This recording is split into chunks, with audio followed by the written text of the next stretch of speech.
में तो कांग्रेस जनता की मांग करती है, हमारे राजाओं वाले भारत में, हमारे राजस्थान में, वहां जनता की बात कौन करेगा? इसके लिए बजाज जी एक ऐसा संगठन बनाना चाहते थे। दिल्ली में चांदनी चौक नाम की जो जगह है, वहां पर एक मारवाड़ी पुस्तकालय बना हुआ है। आज भी आप जाएंगे तो मारवाड़ी पुस्तकालय है। कभी आप चांदनी चौक मेट्रो स्टेशन पे उतरना, बाहर निकलेंगे तो पहले तो एक गुरुद्वारा था, जहां पे सिखों के 9वें गुरु गुरु तेग बहादुर जी का औरंगजेब के शासनकाल में सर काट लिया गया था, जहां पर उनका सिर काटा गया था, वहां पर गुरुद्वारा बना हुआ है, शीशगंज गुरुद्वारा। उससे आप लेफ्ट वाली गली के अंदर चलेंगे तो एक राइट हैंड साइड के अंदर एक बड़ी सी बिल्डिंग है, जिस बिल्डिंग पर आज भी लिखा हुआ है मारवाड़ी पुस्तकालय। इस संगठन की स्थापना उसी दिल्ली के चांदनी चौक के उस मारवाड़ी पुस्तकालय में भी थी। सारी बातें याद रखना भाई, कोई कुछ भी पूछ सकता है आप में से, इनमें से।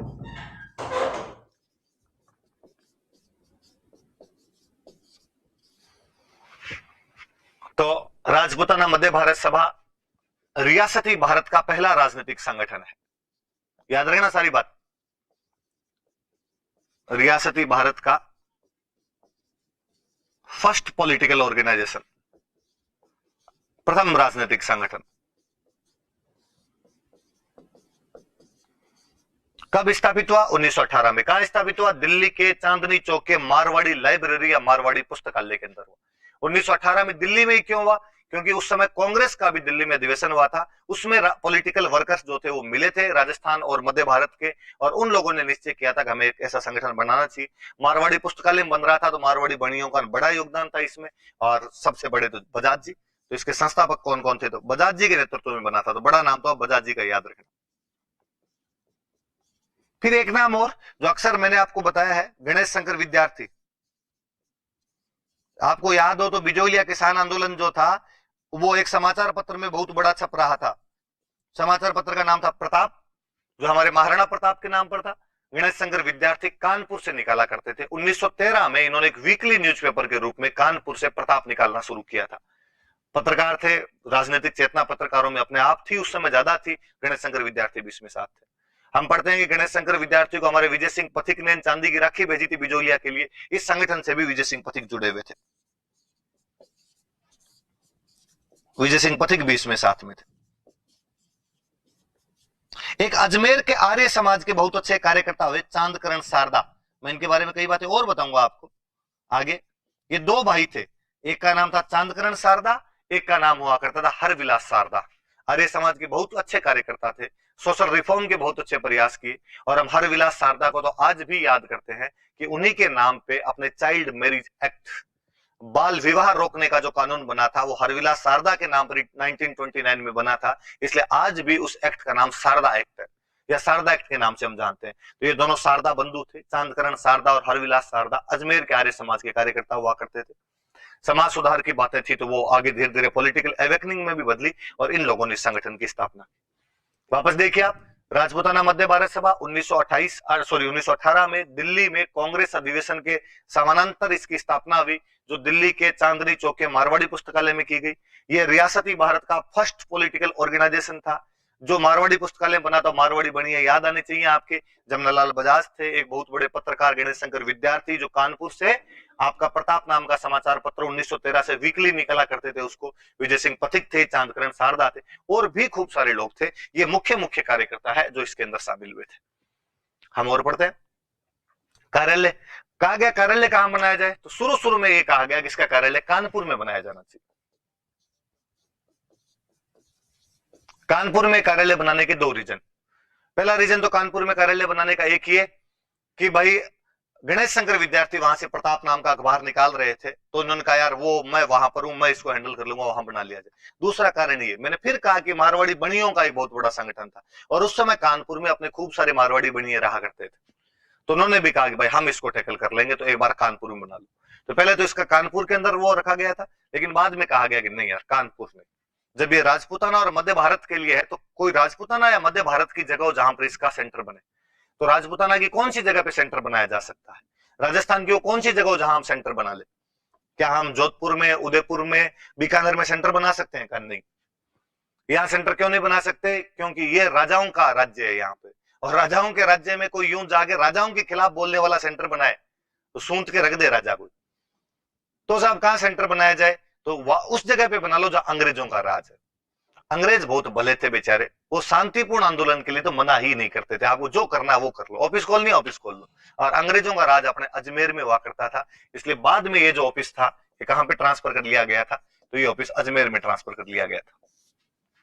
दोनों बात याद रखना कि प्रारंभ में जो इसका ऑफिस था वो कहां पर बनाया गया था, तो पहले तो कानपुर में बनाया गया था, लेकिन बाद में इसको कहां पे शिफ्ट कर लिया गया था, अजमेर के अंदर। कानपुर में क्यों बनाया गया, गणेश शंकर विद्यार्थी कानपुर से प्रताप निकाला करते थे, और कानपुर उस समय मारवाड़ी पूंजीपतियों का, मारवाड़ी जो बणिये थे उनका मुख्य केंद्र था। मजदूर आंदोलन चल रहा था उस समय कानपुर में, तो वो भी वहां पर ये स्वतंत्रता की, राजनीतिक चेतना की भावनाएं भी उस समय ज्यादा हुआ करती थी, इसलिए कानपुर किया गया। लेकिन बाद में कहा गया कि नहीं, राजस्थान का ही कोई सेंटर होना चाहिए, तो अजमेर के अंदर इसको लेके आ गए थे, तो ये याद रखना। इसके अधिवेशन कहां कहां हुए, कौन कौन से अधिवेशन हुए, 4 अधिवेशन याद रखने इसको। उसके बाद तो ये संगठन धीरे धीरे अपने आप ही खत्म हो गया था। 1918 में बना, कहां पर बना है, दिल्ली। पहले अध्यक्ष याद रख लेना, एक तो गिरधर शर्मा, आगे वाले याद रखो नहीं रखो, गिरधर शर्मा ने अध्यक्षता की थी उस पहले अधिवेशन की। चांदनी चौक के मारवाड़ी पुस्तकालय के अंदर जो हुआ था। दिल्ली में कांग्रेस का अधिवेशन, दिल्ली में इन्होंने अपना कर लिया। कांग्रेस हर साल अपना अधिवेशन करती थी। 1919 में कांग्रेस ने अपना अधिवेशन किया था अमृतसर, तो इन्होंने भी अपना अधिवेशन कर लिया अमृतसर में। ये भी अमृतसर में, अमृतसर अधिवेशन भी मेरा पढ़ाया हुआ है कि अमृतसर अधिवेशन में पथिक जी के कहने पर आपके बाल गंगाधर तिलक ने बिजोलिया के पक्ष में प्रस्ताव रखा था, केलकरण उसका साथ देते हैं, लेकिन बाद में आपके गांधी जी और मालवीय जी के कहने पर वो प्रस्ताव गिर गया था। ये बात मेरी पढ़ाई हुई है आपको, तो वो सेम बात यहां पर मान लो अमृतसर में हुआ था। अब सबसे खास इसका 1920 वाला है। 1920 के अंदर इन्होंने किया था अजमेर में, ये थोड़ा सा याद रखने वाला, ये याद रखना। और इसके अध्यक्ष बजाज जी खुद थे।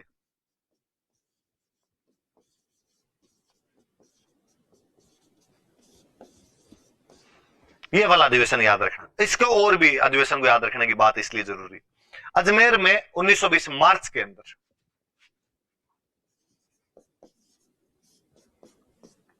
मार्च 1920 में अजमेर में ये अधिवेशन किया गया था। और इस अधिवेशन के अंदर दो बातें हुआ क्या था कि 1920 तक आते आते अंग्रेजी सरकार ने पुराने क्रांतिकारियों पे जो भी कानून लगे हुए थे, जो भी सजाएं दी हुई थी, उन सबको माफ कर दिया था। जो भी केस चल रहे थे वो सारे के सारे केस माफ कर दिए थे। बेसिकली ये 3, विजय सिंह पथिक, राव गोपाल सिंह खरवा और केसरी सिंह बारट, इनके मुकदमे खत्म कर दिए गए थे। इस मामले में हुआ क्या था कि अंग्रेजी सरकार जब 1919 में एक एक्ट लेके आई थी, 1919 में एक एक्ट लेके आई थे, भारत परिषद अधिनियम कहा जाता है उसको, काउंसिल ऑफ इंडिया एक्ट लेके आए थे। या आपने एक अच्छे शब्दों में उसको सुना होगा, मॉन्टेग्यू चेम्सफोर्ड सुधार, मॉन्टेग्यू चेम्सफोर्ड रिफॉर्म लेके आए थे। उन रिफॉर्म को, उस एक्ट को जब भारत में लागू किया जा रहा था, तो लोगों के बीच में थोड़ी सिंपैथी गेन करने के लिए, लोगों के बीच में थोड़ा अच्छा दिखने के लिए उन्होंने कहा कि जो भी कैदी है उनको हम रिहा कर रहे हैं। तो खूब सारे जो पॉलिटिकल वर्क कैदी थे उनको रिहा कर दिया गया था। तो उसमें अपने केसरी सिंह बारटन, गोपाल सिंह खरवान, ये सारे थे। विजय सिंह पथिक पर जो केस चले हुए थे वो केस खत्म हो गए थे। तो यही वो पहला अधिवेशन है इसमें विजय सिंह पथिक ने कहा था कि मेरा नाम भूप सिंह है। तो हम पढ़ते हैं उनका वास्तविक नाम भूप सिंह था। उनका वो जो भूप सिंह जिसमें मुकदमा चल रहा था इतने दिन, वो मैं हूं, मैं विजय सिंह हूं, बाहर मत बताना, आपको घर के अंदर ये बात बता रहा हूं। इसी अधिवेशन में ये बात करते हैं, और इसी में अपने वो क्रांतिकारी भी भाग लेने के लिए बाद में आए थे। तो ये अधिवेशन इसलिए भी इंपॉर्टेंट था कि सारे बड़े बड़े नेता जो अब तक कई जेलों के अंदर थे वो भी इसके अंदर भाग लेने के लिए आ गए थे आपके। फिर 1920 में कांग्रेस का अधिवेशन हमेशा दिसंबर में हुआ करता था, तो दिसंबर में कांग्रेस का अधिवेशन हो रहा था नागपुर में, तो इन्होंने वापस अपना नागपुर में अधिवेशन किया। नागपुर में अधिवेशन किया, नागपुर वाले अधिवेशन में अध्यक्ष बनाना तो था इनको एनसी केलकर को, कि यार एनसी केलकर को अध्यक्ष बनाएंगे, लेकिन केलकर किसी कारण वजह से उस अधिवेशन में भाग नहीं ले पाए थे। इसलिए अपने जयपुर के एक बंदे थे गणेश नारायण सोमाणी, और उन गणेश नारायण सोमाणी को इसके अंदर अध्यक्ष बनाया गया था।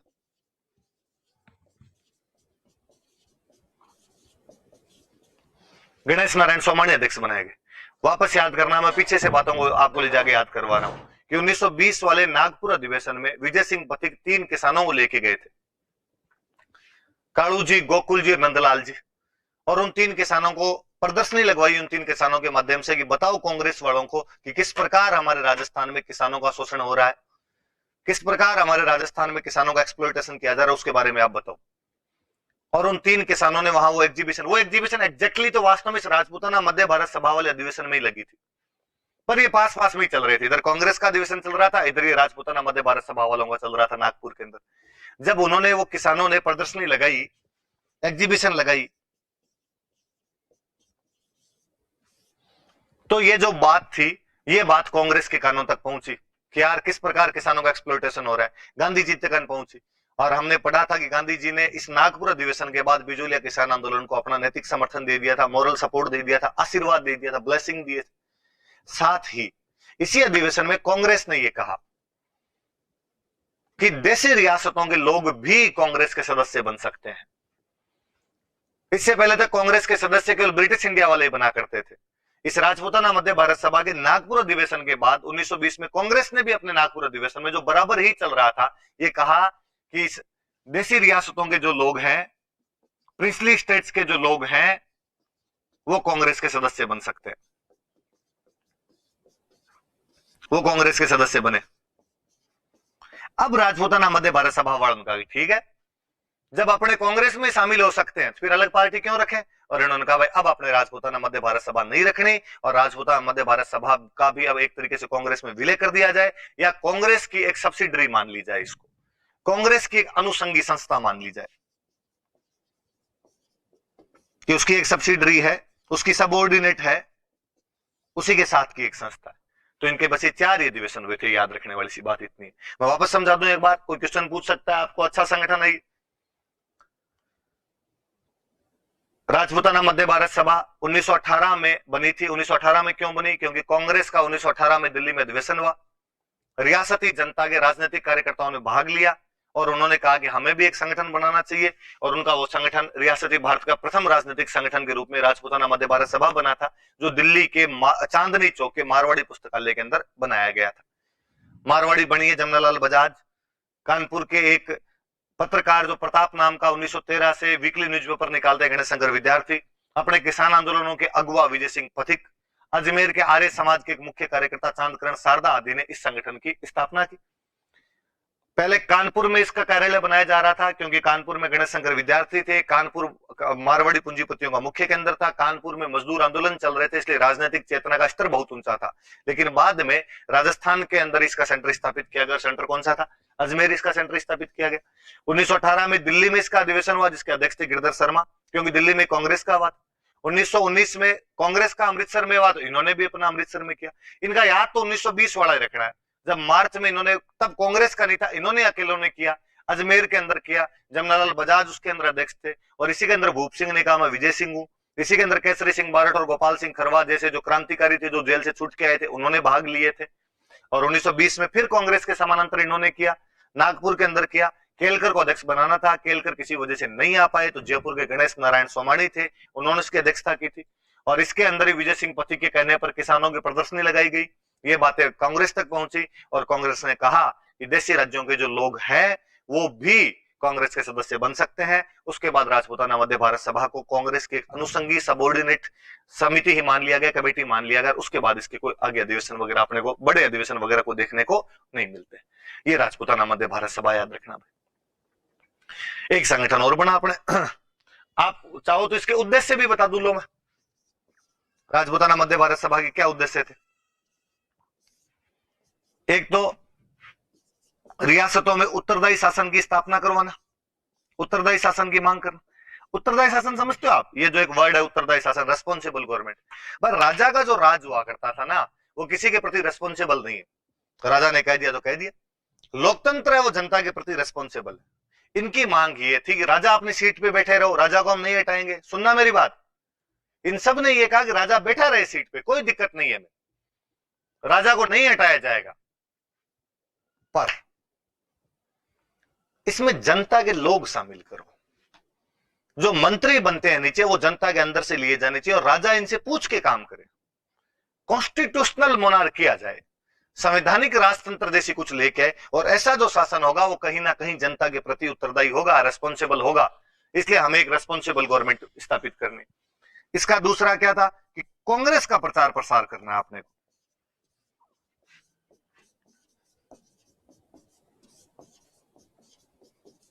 कांग्रेस का प्रचार प्रसार करना।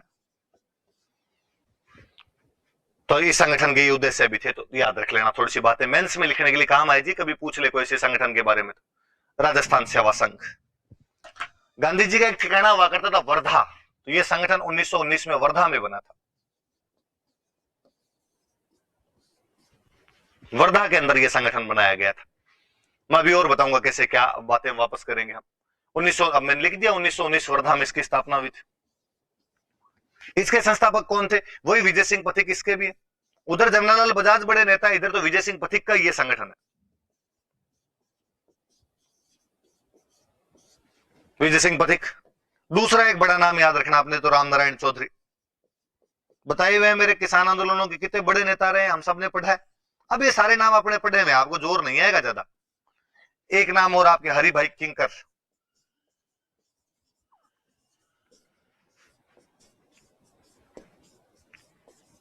ये तीन मुख्य नाम याद रखना आपने, तो विजय सिंह पथिक, रामनारायण चौधरी और हरि भाई किंकर। हालांकि थे अर्जुन लाल सेठी भी जुड़े हुए थे इससे, केसरी सिंह बारठ भी जुड़े हुए थे इससे, पर ये तीन नाम एग्जाम में पूछे जाते हैं। इनके तीनों के पक्के याद कर लेना, खूब बार पूछा हुआ क्वेश्चन है। विजय सिंह पथिक, रामनारायण चौधरी और हरि भाई किंकर।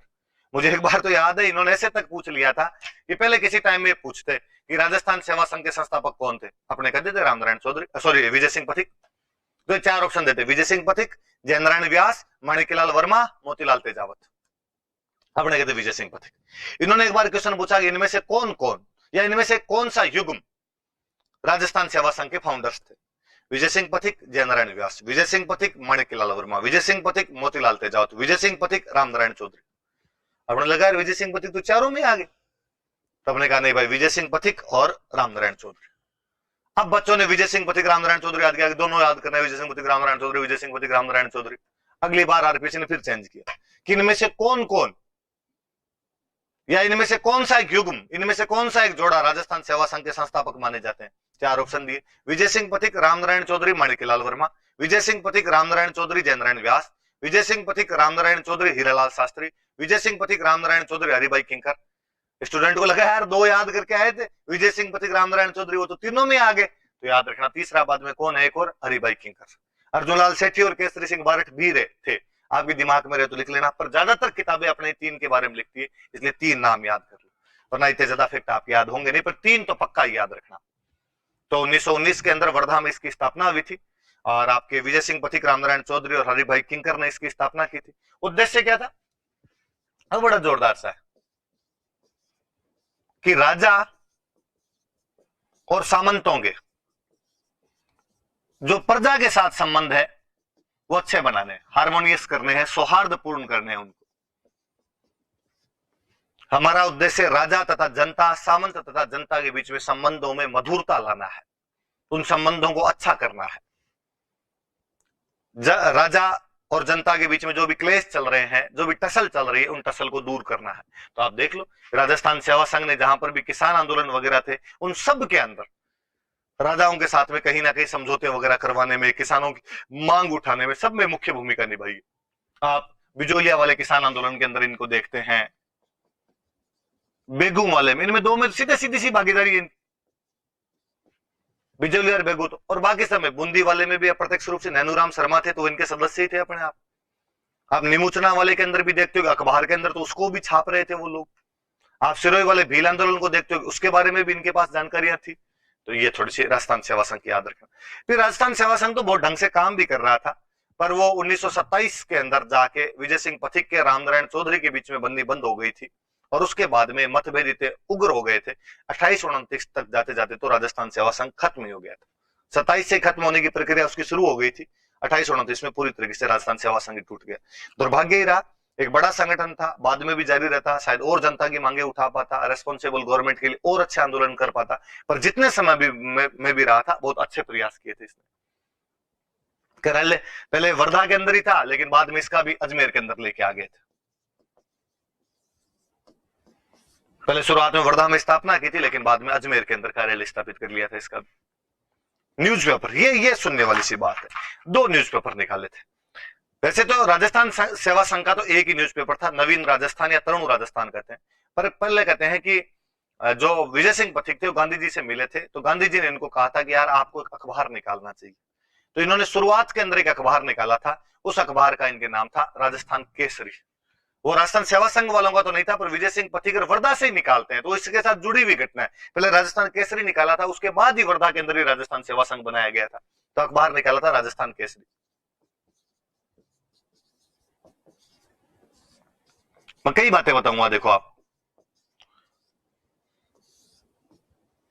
राजस्थान केसरी नाम का एक समाचार पत्र वहां से निकालना शुरू किया था। ये साथ साथ में बने हुए, आपके राजस्थान सेवा संघ भी वर्धा से और राजस्थान केसरी भी वर्धा से। पहले तो एक बात तो ये याद रखनी कि इसका नाम केसरी क्यों है। ये केसरी सिंह बारठ के नाम पर, केसरी सिंह बारठ के नाम पर इसका नाम राजस्थान केसरी रखा गया था। एक तो ये याद रखने वाला। फिर तीन याद ये रखने कि इसके संपादक कौन थे, इसके उप संपादक कौन थे, अखबार निकालने में पैसे लगेंगे तो पैसे कौन दिया करता था, आर्थिक सहायता कौन उपलब्ध करवाया करता था। इसके संपादक बनाए गए थे विजय सिंह पथिक,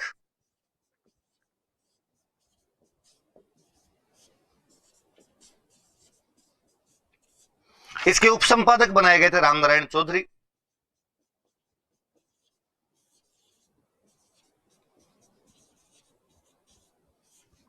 और इसकी आर्थिक सहायता सेठ जी देंगे। सेठ जी कौन, तो जमनालाल बजाज।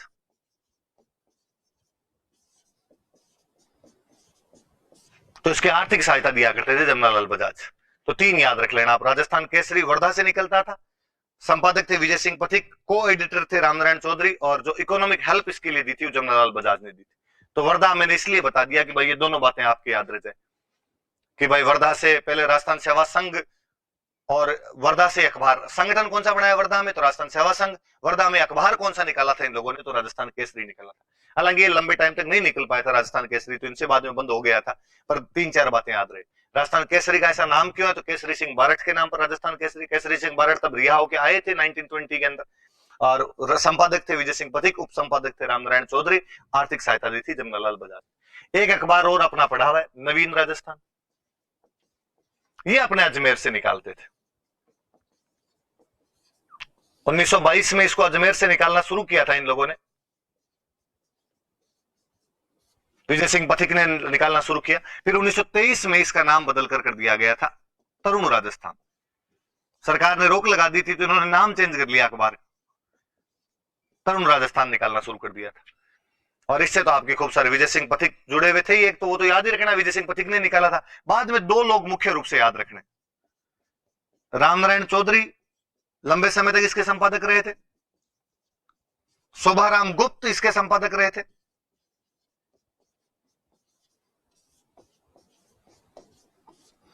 जयनारायण व्यास इसके संपादक रहे थे। पर जयनारायण व्यास ने बाद में इसको ब्यावर से निकालना शुरू कर दिया था। यह बात याद रखनी है। मुझे याद है कि एग्जाम में क्वेश्चन था कि ब्यावर से जयनारायण व्यास कौन सा अखबार निकालते थे, तो तरुण राजस्थान निकाला करते थे।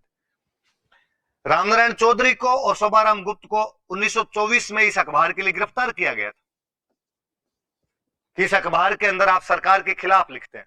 हालांकि रामनारायण चौधरी को तो रिहा कर दिया गया था, पर इन शोभाराम गुप्त को 2 साल की जेल हुई थी,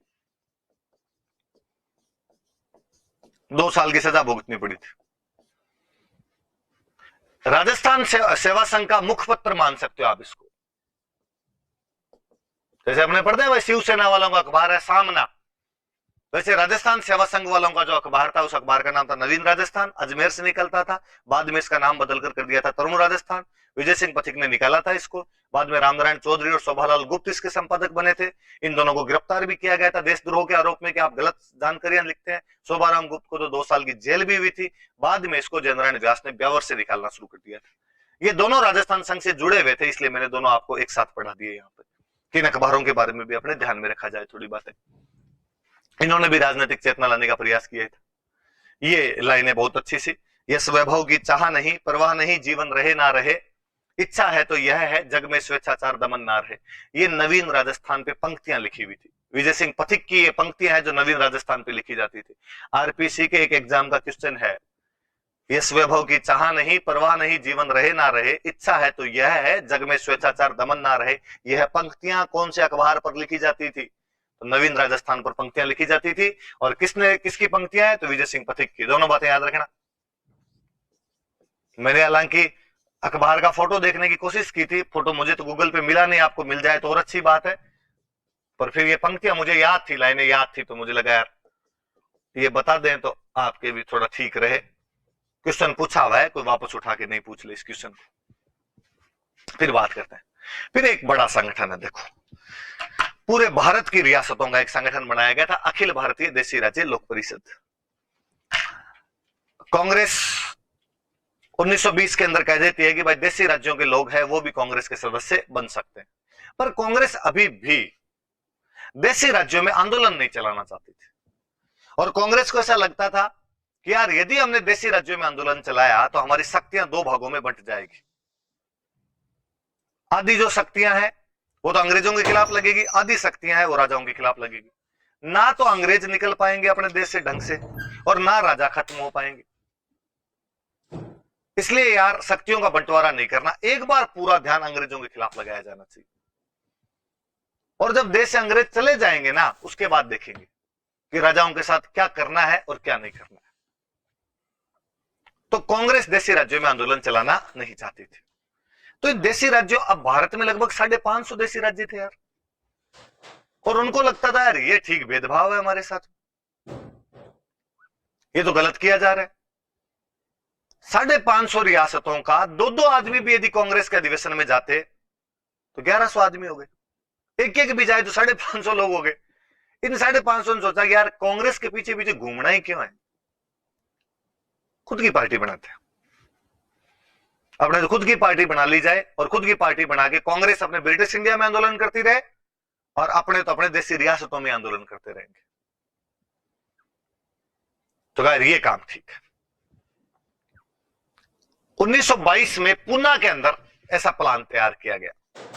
पूना में एक मीटिंग हुई, और इस पुना की मीटिंग के अंदर कहा गया कि देशी रियासतों को भी एक संगठन बनाना चाहिए। देशी रियासतों के प्रतिनिधियों की, प्रिंसली स्टेट्स के जो भी रिप्रेजेंटेटिव्स हुआ करते थे, उनकी एक मीटिंग हुई। पर बातें हैं, बातों का क्या, बातें हुई लेकिन इंप्लीमेंट नहीं की गई। 4 साल तक तो कोई आगे कार्यक्रम बढ़ा ही नहीं। 1926 में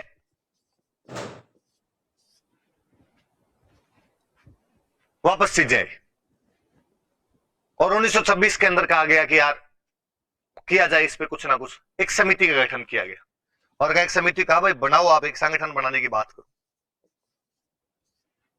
फाइनली समिति ने अपनी सिफारिशें दी और बातें चीतें हुई।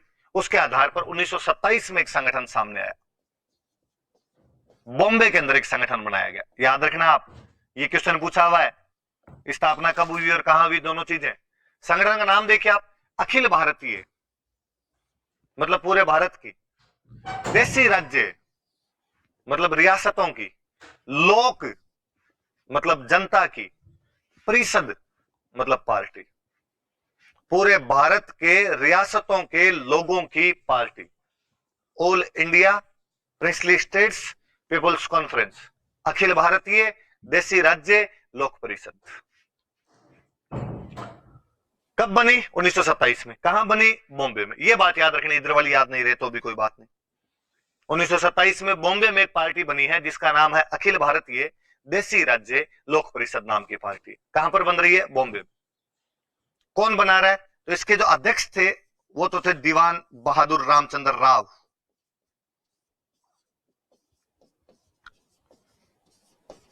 दीवान बहादुर रामचंद्र राव जो थे वो तो थे इसके अध्यक्ष। उपाध्यक्ष अपने वाले थे, वाइस प्रेसिडेंट जो बनाए गए थे वो अपने पथिक जी थे। ये एक बड़ी बात है, याद रखने वाली बात ये, यही पूछेंगे अध्यक्ष साहब से, कोई पूछेगा ही नहीं, ये पूछे जाएंगे। और इसी में लिख देता हूं मैं, अपने राजस्थान और मध्य भारत की जिम्मेदारी, वही अपने को और मध्य प्रदेश को हमेशा साथ में कंसीडर किया करते थे। राजस्थान और मध्य भारत के सचिव बनाए गए थे रामनारायण चौधरी। के सचिव कौन हो?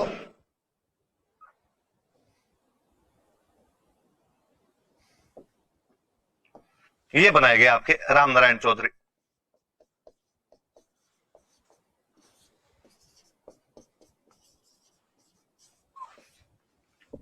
तीन नाम ध्यान रखने हैं आपको।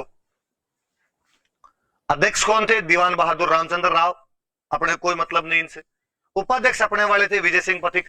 और राजपूतान और मध्य भारत की जिम्मेदारी किसको दी गई? यहाँ का सेक्रेटरी, यहाँ के सचिव किसको बनाया गया? तो अपने रामनारायण जी को बना दिया गया। सेठ जी आप इधर वाले मैटर देख लो। पार्टी कौन सी है?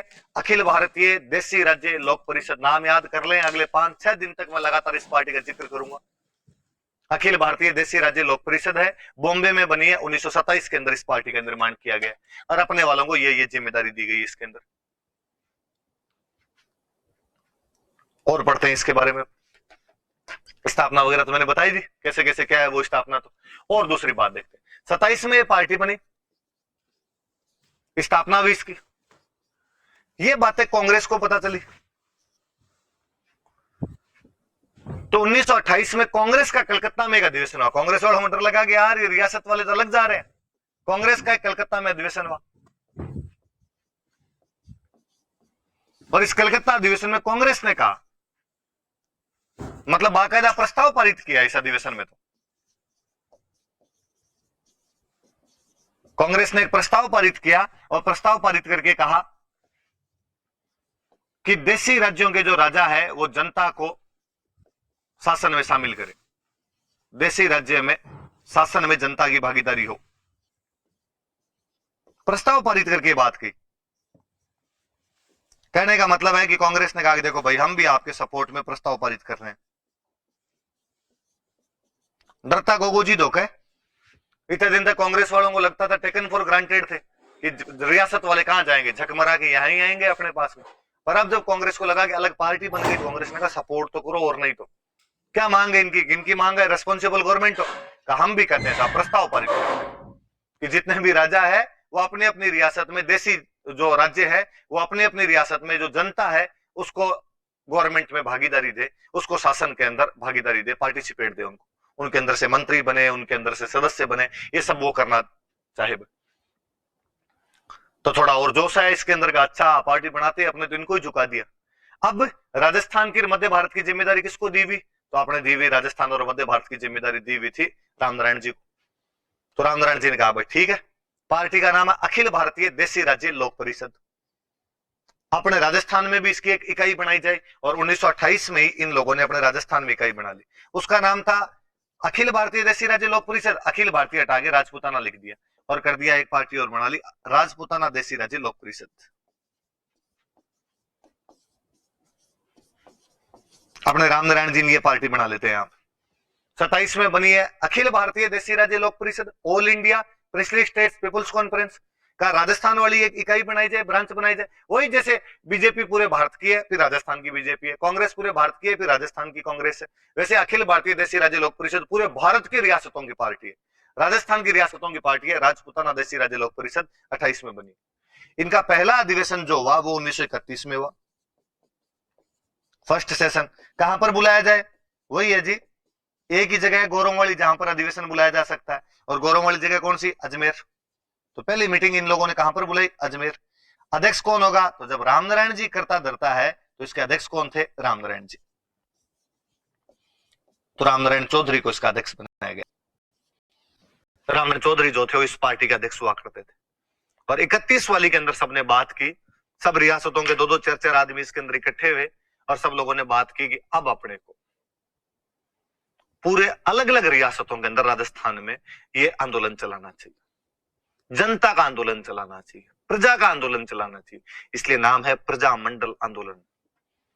इसलिए हम कल वाली क्लासों से आगे पढ़ेंगे कि 1931 से अपने यहाँ पे प्रजा मंडल आंदोलन शुरू हो गए थे कि प्रजा द्वारा कौन कौन से आंदोलन चलाए जाएंगे। तो उन आंदोलनों को अपने क्या कहा गया था? तो उन आंदोलनों को अपने प्रजा मंडल कहा गया था। वापस बताऊं मैं, ये थोड़ी सी वापस ध्यान देने वाली बातें देखना। 1927 में बॉम्बे में, पहले ये यहां से 1922 में पूना के अंदर देशी रियासतों के प्रतिनिधियों की एक बैठक वीर का पार्टी बनाई जाए। 26 में इसके लिए एक समिति का गठन किया गया। 27 में ये पार्टी बनी जिसका नाम अखिल भारतीय देशी राज्य लोक परिषद, जो कि बॉम्बे में बनी है। इसके अध्यक्ष थे दीवान बहादुर रामचंद्र राव। इसके उपाध्यक्ष हुआ करते थे विजय सिंह पथिक।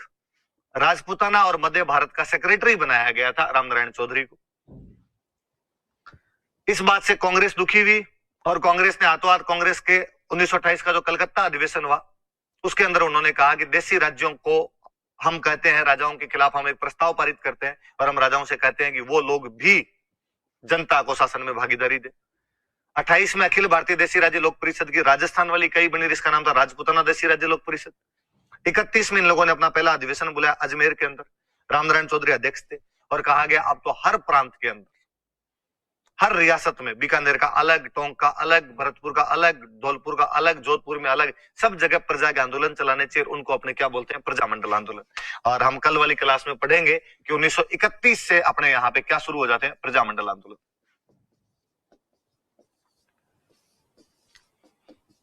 1931 से अपने यहाँ पे प्रजामंडल आंदोलन शुरू हो जाते हैं।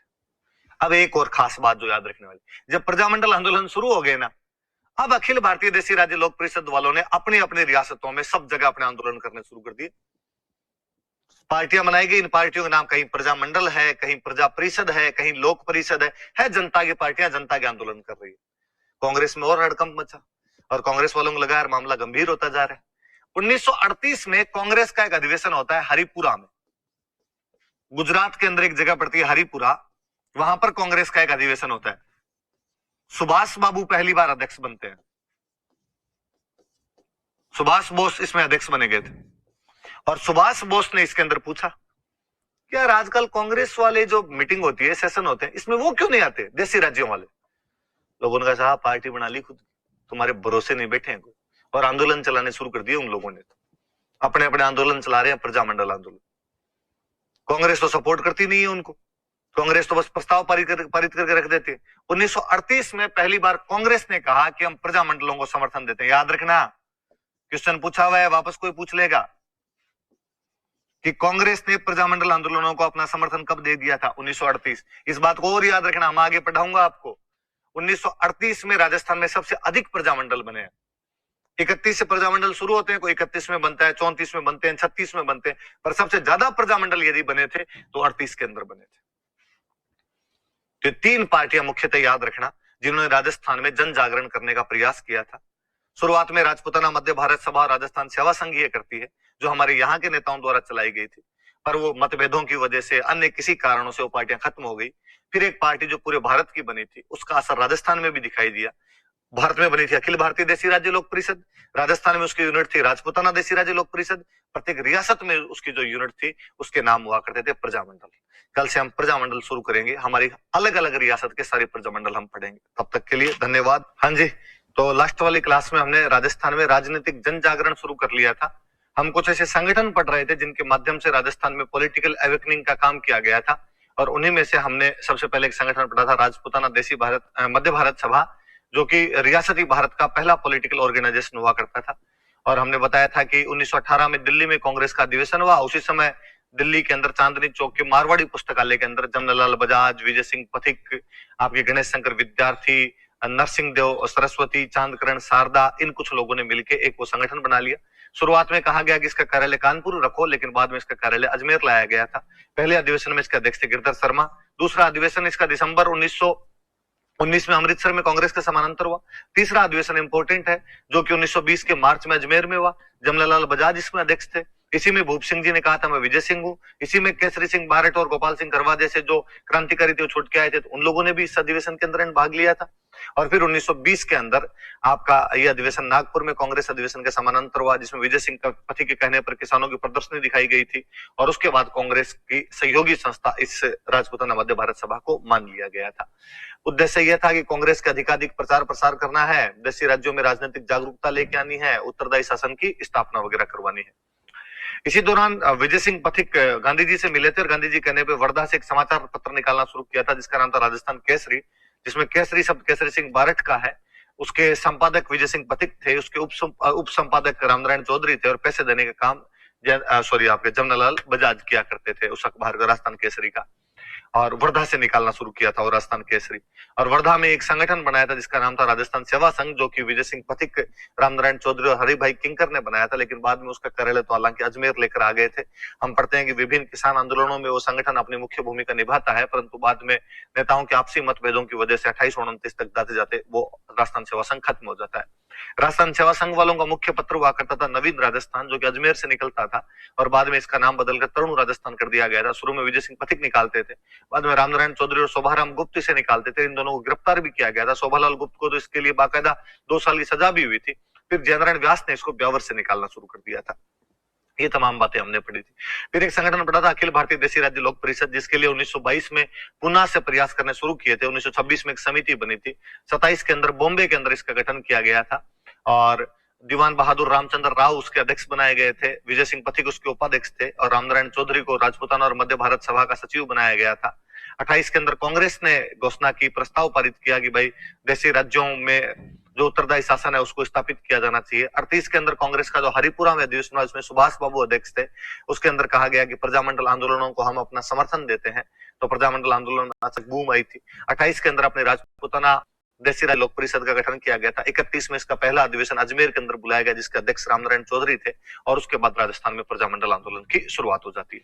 और राजस्थान में जो पहला प्रजामंडल बना था वो बना था अपने जयपुर राजधानी के अंदर बना था। आज हम उसी जयपुर प्रजामंडल की बातें करेंगे, उससे जुड़े हुए तमाम दूसरी चीजें भी हम देखेंगे। हम वहां से आते हैं, लिखा हुआ है जयपुर प्रजामंडल। जयपुर प्रजामंडल की बात करते हैं। पहले लिखा स्थापना, स्थापना पढ़ रहे हैं हम, तो स्थापना हुई थी इसकी 1931। जिस साल अजमेर के अंदर मीटिंग की कि अपने को प्रजामंडल बनाने चाहिए, उसी साल सबसे पहले जयपुर वालों ने खटका किया और जयपुर वालों ने कहा लो भाई हम तो बना ही देते। उधर जब अजमेर में बात करके आए कि सब रियासतों में अपने अपनी जनता को जागरूक किया जाए और अपने अपनी जनता को कहा है कि प्रजामंडल बनाओ, तो जयपुर वालों ने प्रजामंडल बना लिया। जयपुर वालों के जो प्रजामंडल बनाने वाले थे, संस्थापक थे, इनका नाम था कर्पूर चंद पाटनी। ये नाम याद रहे भाई आपके, कर्पूर चंद पाटनी ने यह बनाया था। 2 बात सिंपल से याद रखनी है। जयपुर प्रजामंडल की स्थापना कब हुई? 1931। ये स्थापना किसके द्वारा की गई? कर्पूर चंद पाटनी के द्वारा की गई। 2 सिंपल सी बात याद रखनी है आपको। अब बना तो लिया कर्पूर चंद पाटनी ने, लेकिन बनाने के बाद में काम शुरू नहीं किया गया। यहां पे 4-5 साल निकल गए, कोई काम हुआ ही नहीं। जमनालाल बजाज अपने राजस्थान के कांग्रेस के बहुत बड़े नेता, विभिन्न आंदोलनों से जुड़े हुए, गांधी जी के सबसे खास आदमी, कांग्रेस के कोषाध्यक्ष, जयपुर के और सीकर में काशी का बास गांव पड़ता था, वहां के रहने वाले थे, जयपुर रियासत के थे। बजाज जी एक बार यहां पे आए हुए और बजाज जी ने कर्पूर चंद पाटनी को इनको का 31 में बनाया था, तो बजाज जी का भी सहयोग था कि यहां बनाओ, पर बजाज जी तो संभाल नहीं पाते थे, कर्पूर चंद पाटनी वही संभालते थे। अब बजाज जी 36 में यहां जयपुर आए और बजाज जी ने कहा कि लो भाई प्रजामंडल चल रहा है आपका, 5 साल हो गए, क्या क्या काम किया है बताओ देखे। प्रजामंडल वालों का खूब काम किया सर, तो चलो ऑफिस चलते हैं, आपके ऑफिस देखते हैं। अब प्रजामंडल वाले पीछे पीछे किसके, यार ऑफिस तो किसके लेके जाए, अपने ताला ही नहीं खोला, उसका काम तो कुछ किया हुआ ही नहीं था, चाबी पता नहीं कहां पे रख दी। बजाज जी को पता चला कि इन लोगों में लखन नहीं है, इन लोगों से नहीं चलाया जाएगा, तो बजाज जी कहते हैं भाई रे दोबारा दूसरे सिरे से बनाएंगे। 31 में बन गया था पर तुम में काम करने के लखन नहीं है, तो 5 साल बाद 1936 में बजाज जी इसका पुनर्गठन करते हैं, जमनालाल बजाज। और बजाज जी ने कहा पाटनी जी आपसे पार नहीं पड़ेगी, अब मैं 2 नए बंदे ला रहा हूं, वो नए बंदे संभालेंगे। और 2 नए बंदे लेके, एक बंदा लेके चिरंजीव लाल मिश्र,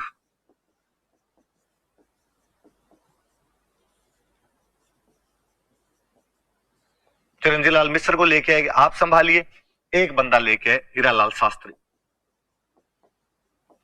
ये बड़े एनर्जेटिक बंदे थे हीरालाल जी।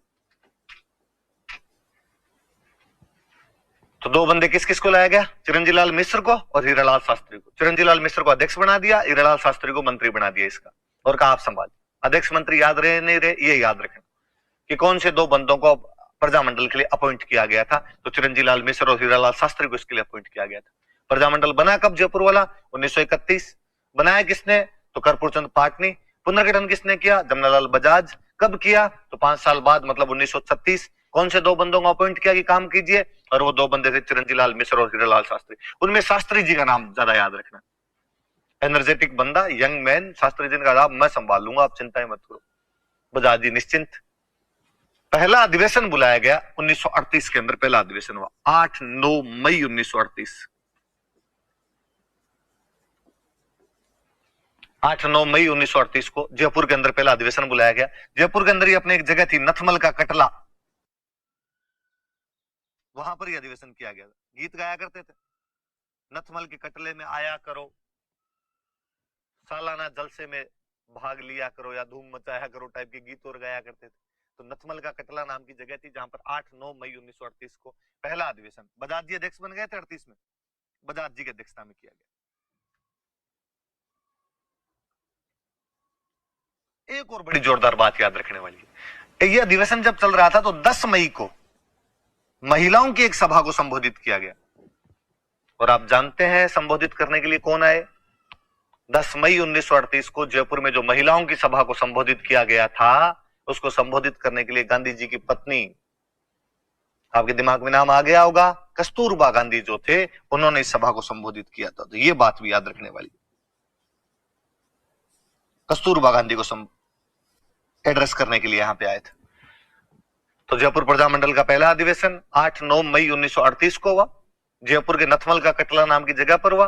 बजाज जी इसके अध्यक्ष थे और 10 मई को महिलाओं की एक सभा को संबोधित किया था कस्तूरबा गांधी। इसी का पार्ट थी, इसी में बढ़ा दो आप, इसी का भाग। एक और बड़ी जोरदार बात, एनर्जेटिक बंदा कौन? हीरालाल शास्त्री। और शास्त्री जी ने कहा कि साहब पहला अधिवेशन है, सफल बनाएंगे, खूब सारे लोगों की भीड़ लेके आनी, भीड़ लाओ कहां से? और शास्त्री जी ने दिमाग लगाया। उन दिनों के अंदर अपने उधर शेखावाटी किसान आंदोलन चल रहा था। आप याद करना, मेरा वापस बताया हुआ है कि 1938 में शेखावाटी किसान आंदोलन को प्रजामंडल वालों ने अपना समर्थन देना शुरू कर दिया था। शास्त्री जी ने शेखावाटी किसान सभा वालों से कांटेक्ट किया, जो शेखावाटी वाले किसान थे उनको वो कांटेक्ट किया और उनको कहा यार आप प्रजामंडल को सपोर्ट करो, प्रजामंडल आपको सपोर्ट करेगा, एक से भले दो, एक और एक 11 होते हैं। और शास्त्री जी के कहने पर 1938 में शेखावाटी किसान सभा का प्रजामंडल में समर्थन दिया गया। शेखावाटी किसान विलय कर लिया था एक तरीके से, या कम से कम इतना तो याद ही रखो कि शेखावाटी किसान सभा ने अपना समर्थन दिया गया, हम भी प्रजामंडल के साथ। कुल मिला के ये भाग लेने के लिए आए।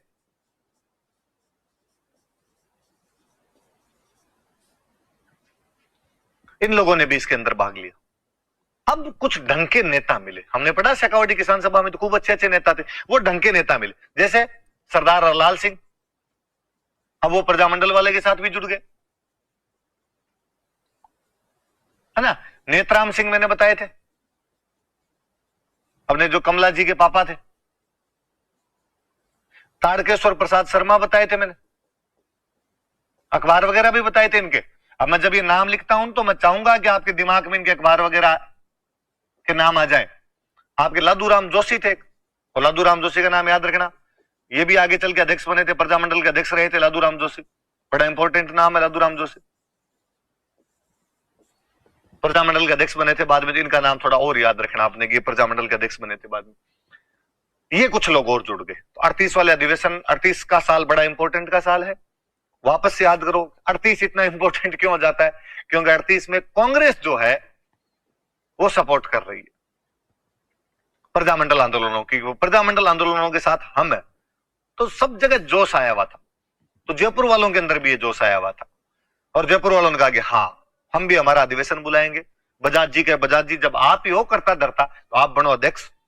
8-9 मई 1938 को नथमल के कटले के अंदर किया गया, और जोश तो इतना ज्यादा कि बजाज जी की गांधी जी से खूब बनती थी, और गांधी जी का गांधी जी आप चलो।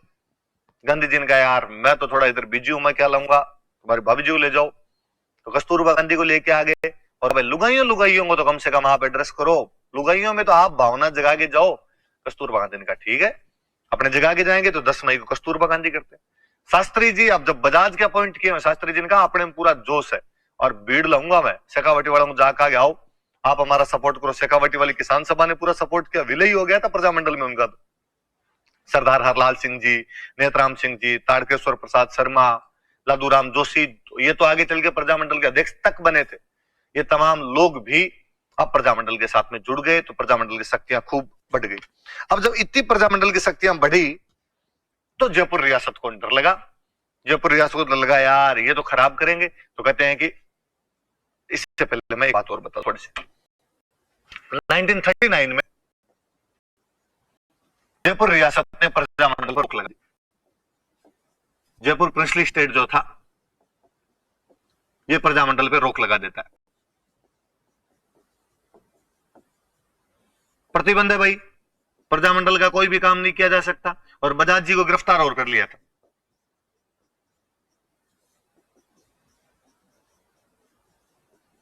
तो जयपुर प्रजामंडल ने इस प्रजामंडल पर रोक के खिलाफ सत्याग्रह शुरू किया था। गांधी जी के जो आंदोलन हुआ करते थे, अहिंसक आंदोलन हुआ करते थे, उनको करने का तरीका क्या होता था? सत्याग्रह। तरीका सीधा सा, एक एक आदमी जाके अपनी गिरफ्तारियां देता, या झुंड के झुंड जाते गिरफ्तारियां देते। कई बार एक एक वाला किया करते, तब व्यक्तिगत सत्याग्रह बोलते। कई बार सारे खूब सारे लोग जाते और जाकर देख लो, आप बजाज जी को गिरफ्तार कर रहे हो, आप हम पे रोक लगा रहे हो, हमें भी गिरफ्तार करो। इवन महिलाओं के और खूब सारे वो गए थे झुंड के झुंड, और महिलाओं के झुंडों ने भी जाके वहां पे अपनी गिरफ्तारियां दी थी। तो ये सत्याग्रह चलाया गया था। तो ये भी याद रखना, थोड़ी सी दिमाग में रख लेना। 1939 में जयपुर रियासत प्रजामंडल पर रोक लगा देती है, बजाज जी को गिरफ्तार किया जाता है। तो उसके बाद में जयपुर वालों ने यहाँ पर सत्याग्रह चलाया था, महिलाओं ने भी इसके अंदर गिरफ्तारियां दी थी। ये भी याद रखना, क्योंकि आगे मैं महिलाओं के नाम पढ़ाऊंगा तो आपके थोड़ी सी काम आएगी चीजें। महिलाओं द्वारा गिरफ्तारियां दी गई।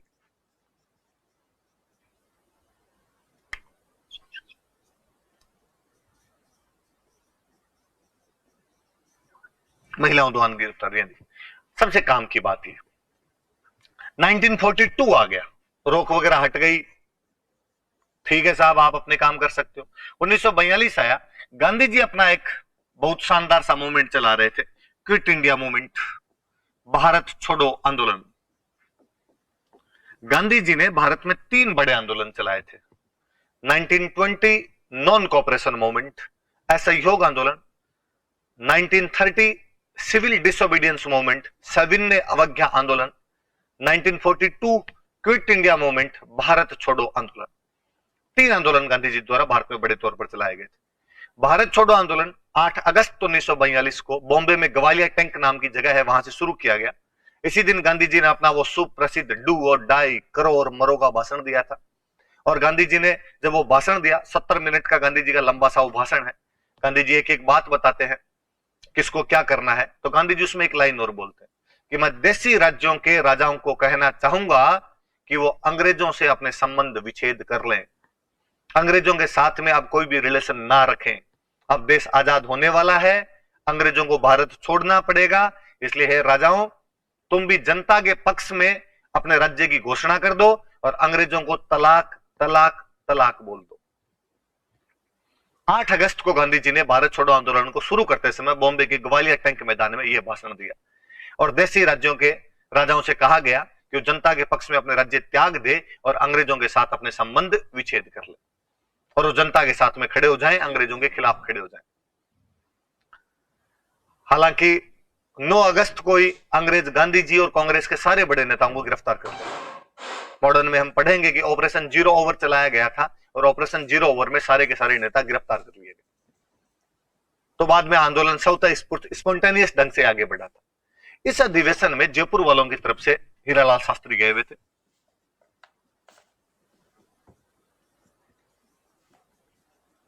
हीरालाल शास्त्री ने इसके अंदर भाग लिया था। अब हीरालाल जी जयपुर आए।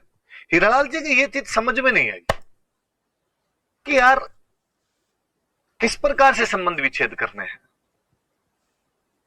किस प्रकार से देशी राज्य या देशी राजा जो है वो जनता के पक्ष में कैसे अपना शासन छोड़ेंगे, अंग्रेजों से कैसे संबंध विच्छेद होगा, शासन कौन करेगा।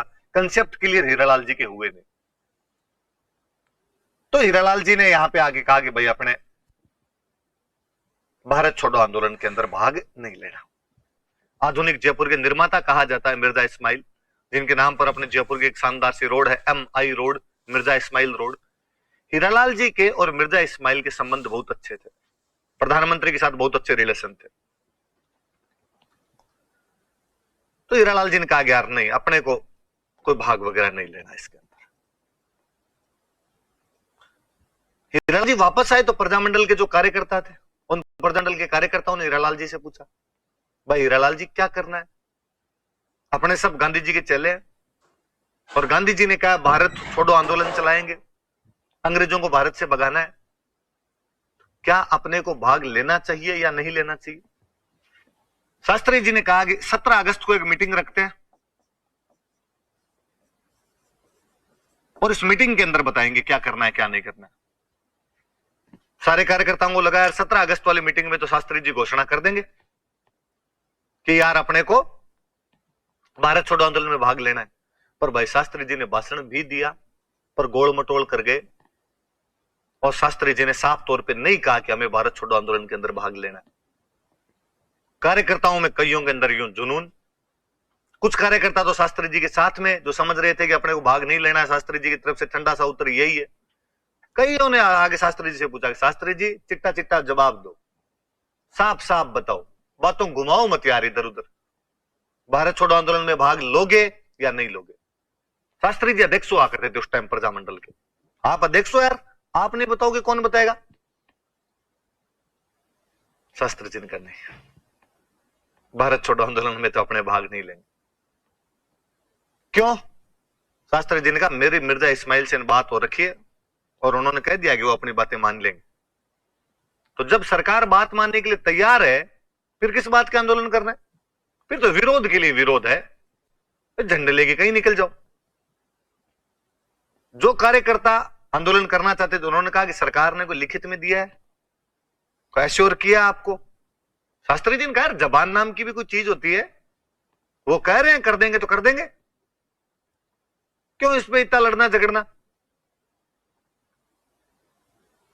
उन विरोध वाले लोगों ने कहा कि आपके समझ में नहीं आएगी, हमें पता चल गया आप भारत छोड़ो आंदोलन में भाग नहीं लेंगे, हम तो भारत छोड़ो आंदोलन में भाग लेंगे। गांधी जी ने कहा है पूरे भारत में अंग्रेजों को भारत से बाहर भगाना है, भारत छोड़ो आंदोलन चलाना, तो हम तो लेंगे। तो शास्त्री जी ने कहा कि यदि आपको भाग लेना है तो प्रजामंडल में नहीं रह सकते, बाद प्रजामंडल तो भाग नहीं लेगा। उन्होंने कहा कि प्रजामंडल की जरूरत ही नहीं, हम आजाद हैं, भारत को आजाद करवा रहे हैं तो प्रजामंडल से भी आजादी लेनी आती है हमें, और हम हमारी नई पार्टी बनाएंगे, इस पार्टी का नाम है आजाद मोर्चा। कौन सी पार्टी है? आजाद मोर्चा। और ये आजाद मोर्चा बनाने वाले थे बाबा हरिश्चंद्र। बाबा हरिश्चंद्र ने कहा कि हम आजाद मोर्चा बनाएंगे। दो चार लोग और साथ में हो गए इनके, जैसे एक थे रामकरण जोशी, एक थे दौलतमल भंडारी,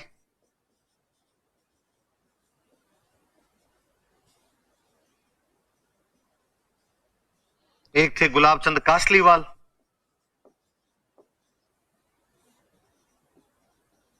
इन कुछ लोगों ने मिलके और आजाद मोर्चा की स्थापना कर ली। इसका जो कार्यालय था वो इनके घर पे रखा गया था। आजाद मोर्चा का जो कार्यालय था वो गुलाब चंद कासलीवाल के घर पे, भाई साहब थे, वकील थे उस टाइम, ये खूब बड़ा सा घर था कासलीवाल जी का, और कहा साहब इनके घर पे बना। आजाद मोर्चा ने कहा हम तो भाग लेंगे, आप भले लो या नहीं लो। तो भारत छोड़ो आंदोलन के समय प्रजामंडल के कार्यकर्ताओं में मतभेद, कॉन्ट्राडिक्शन आ गए थे, और प्रजामंडल के कार्यकर्ताओं ने शास्त्री जी की नीति से विरोध रखते हुए भारत छोड़ो आंदोलन में भाग लेने के लिए बाबा हरिश्चंद्र के नेतृत्व में एक नई पार्टी का गठन किया। उस पार्टी का नाम क्या था? आजाद मोर्चा। उसमें अन्य लोग कौन कौन थे? तो रामकरण जोशी थे, दौलतमल भंडारी थे और गुलाब चंद कासलीवाल थे। और इस आजाद मोर्चा ने भारत छोड़ो आंदोलन में भाग लिया, क्विट इंडिया मूवमेंट के अंदर भाग लिया था इन्होंने, याद रखना ये बात।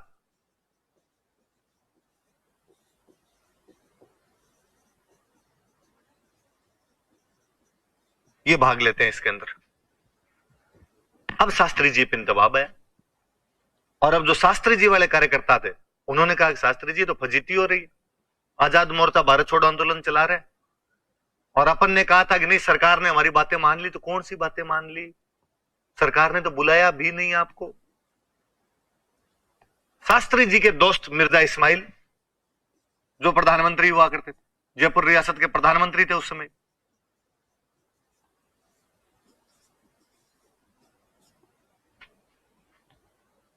शास्त्री जी ने मिर्जा इस्माइल के पास लेटर भेजा 16 सितंबर 1942 को, और कहा इस्माइल साहब मेरे पर बहुत ज्यादा दबाव पड़ रहा है, मुझे आंदोलन चलाना पड़ेगा, किधर ना किधर तो करो, क्या करना है क्या नहीं करना है थोड़ा तो बताओ। मिर्जा इस्माइल जी ने कहा कल आ जाओ, बैठ के बात करेंगे। अगले दिन हीरालाल शास्त्री बातचीत करने के लिए गए। हीरालाल शास्त्री कौन है? तो हीरालाल शास्त्री प्रजामंडल के अध्यक्ष है। किससे बातचीत करने के लिए जा रहे हैं? मिर्जा इस्माइल से। मिर्जा इस्माइल कौन है? तो जयपुर के प्रधानमंत्री कब बातचीत करने के लिए जा रहे हैं? 17 सितंबर 1942 को।